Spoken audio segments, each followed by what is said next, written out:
Pure gulay ang ating lulutuin ngayon guys. Ang atin mo ng mga lamas. At ang ating lulutuin ngayon, pinakbit. Atin mo nang gigisayin itong ating mga lamas. Ito na siya. Medyo pula na ang ating mga lamas. Kalubasa. Kalubasa na dilaw. Ang ating nilulunod. Ating haluin. So guys, medyo malaki ra ang pagkagayat sa ating kalubasa. Talong naman ang isusunod natin. Ito ang ating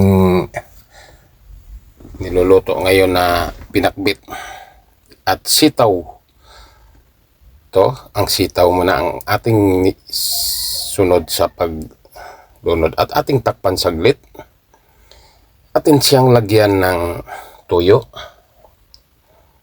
Tuyo naman siya, ibulibod muna natin sa ating mga gulay. Lagyan natin ng kaunting suka siya guys. Pangpaasim kaunti. Mas masarap kapag may kaunting suka. Pang pasarap sa ating niluluto na mga gulay.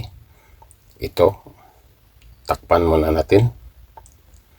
At malapit na maluluto ang ating mga gulay guys. Itong sayote atin ang isusunod kasi nga ang sayote madali ra itong maluluto.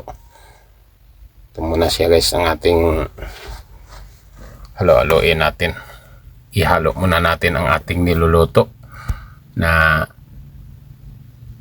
mga gulay. Ating lagyan ng magic sarap, pangpasarap sa ating niluluto.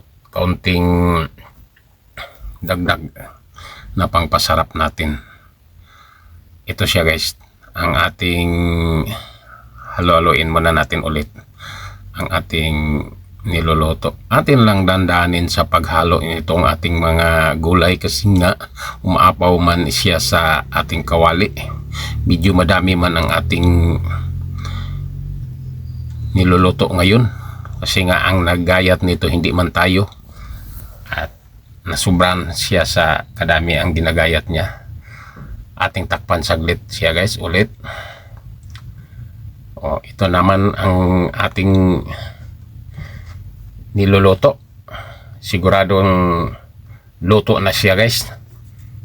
Ito. Ready na ito sa ating kainan ngayon. Ang ating niluluto na pinakbit.